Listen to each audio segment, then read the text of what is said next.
How will back and forth Canada-US tariffs impact Thunder Bay's summer tourism? Good evening and thank you for joining us. Local tourism officials are keeping a close eye on the cross-border trade war and how it could impact visitor trends this summer.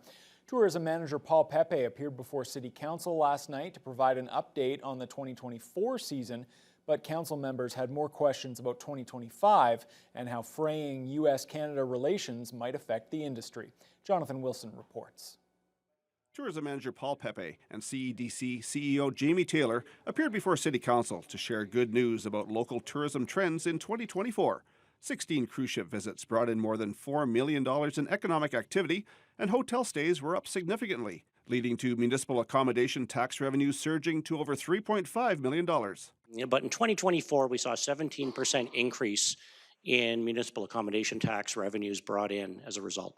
So a huge increase, that largely driven by new hotel inventory in the community, an increase in the average daily rate that hotels were charging, as well as a bit of carryover. Half of that money goes to the Tourism Development Fund, which the CEDC has used to provide $2.5 million to 68 projects that bring people to the Thunder Bay area.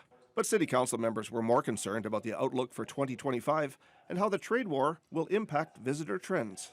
Are we going to actually adjust our marketing to kind of capitalize a little bit on that, hey, we're welcome here? Because I actually heard the opposite is true and that Canadians are feeling less welcome in parts of the United States. So could you maybe comment a little bit on that? We're taking the advice of the Tourism Industry Association of Canada to hold our course right now because things change daily. But we are working on plans. We do plan to make some adjustments if need be this summer with our US-based marketing. We don't plan to pull out of the US market. As I said, we've had a lot of positive sentiment from American travelers, and we're running a number of digital campaigns in the US right now. There were also concerns about how the Trump tariffs could ultimately impact those cruise visits. Reports surfaced this weekend that U.S. politicians are looking at striking back if the BC government implements new tolls on U.S. vessels stopping there on their way to Alaska. With the tariff situation and the announcement that was made by Trump yesterday for the cruise ships, saying that they do not allow them now to dock in Vancouver without a tariff attached to them. How will that affect our cruise ship industry? It's something that we are watching, and it's certainly something that we continue to engage with our cruise line partners.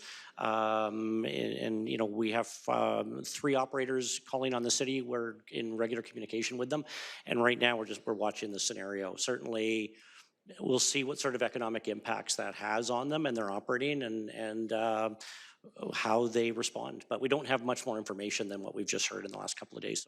Councillor Andrew Fold says the global animosity aimed at Trump right now could be an opportunity to attract more visitors from other countries and from across Canada. Jonathan Wilson, TBT News.